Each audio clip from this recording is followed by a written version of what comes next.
morning, everyone. My name is Kristin Boggs. I am the state representative for the 18th House District, and I'm very excited to be here today. We are here today to recognize the 53rd anniversary of the Equal Pay Act, and the progress that has been made since the Equal Pay Act was enacted, but also to talk a little about what work still needs to be done. In 1963, the Equal Pay Act was created to provide workplace fairness to women, and it made it illegal for women to be paid less than men simply because of their gender. Subsequently, after the Equal Pay Act, we passed the Lilly Ledbetter Act, which actually gave women a legal avenue to address pay discrimination and recover costs for lost wages in the court of law.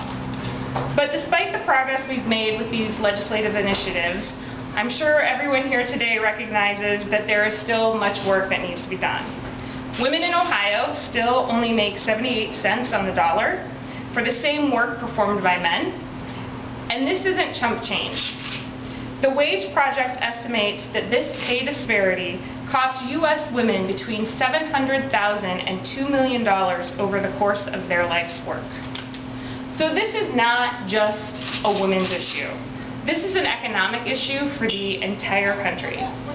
Now, more than ever, women are the sole or the primary breadwinners for their families. As families depend more on women's wages, eliminating the pay discrimination is critical for middle-class prosperity and economic security. Interestingly, women also make up 85% of consumer decisions. Over the next decade, women are expected to control the vast amount of consumer spending. As a nation, we simply cannot afford to continue to pay women 25% less than we pay men. Yet, unfortunately, Senator Rob Portman has voted against the Paycheck Fairness Act 5 times. Not once, not twice, 5 times. But this November, we have the opportunity for an alternative. We can send Ted Strickland to Washington. And I have no doubt that Ted Strickland will fight to close the pay gap, and he will prioritize and support policies that provide economic security and prosperity for the entire middle class. So I'm happy to stand up here today and talk to you about why I'm supporting Ted Strickland's campaign to be Ohio's next U.S. Senator.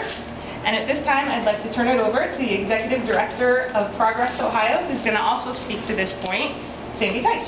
Thank you, Kristin. Kristin is my state rep, and so we're very happy to have her and all the other women legislators who've taken the leadership on some of these important economic justice issues. Economic justice is a big deal for ProgressOhio. We have an ongoing petition because we want equal pay in the law in Ohio as well.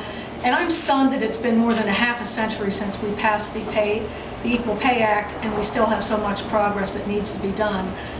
Equal pay is not a women's issue, it's a family issue, it's a community issue, and it affects a woman her entire life. I can't imagine how much higher my pension would be if I was paid the same as the men. I encountered it when I was a newspaper reporter. I was at the Dayton Daily News, and there was some union unrest, and one of the bosses came out and he said, the average reporter makes $40,000 a year. I was in the State House Bureau, and I had one of the premier reporting jobs, and I wasn't making $40,000 a year. And I asked about it, and I was told, well, you're married to a lawyer. It still happens today, and it needs to change.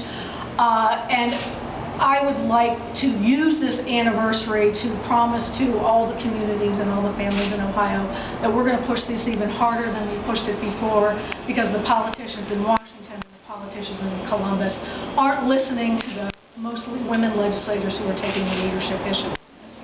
So get on the ProgressOhio Facebook page, sign our petition, and if there's anybody who's on the other side, call them and see if you can help us bring them around as well.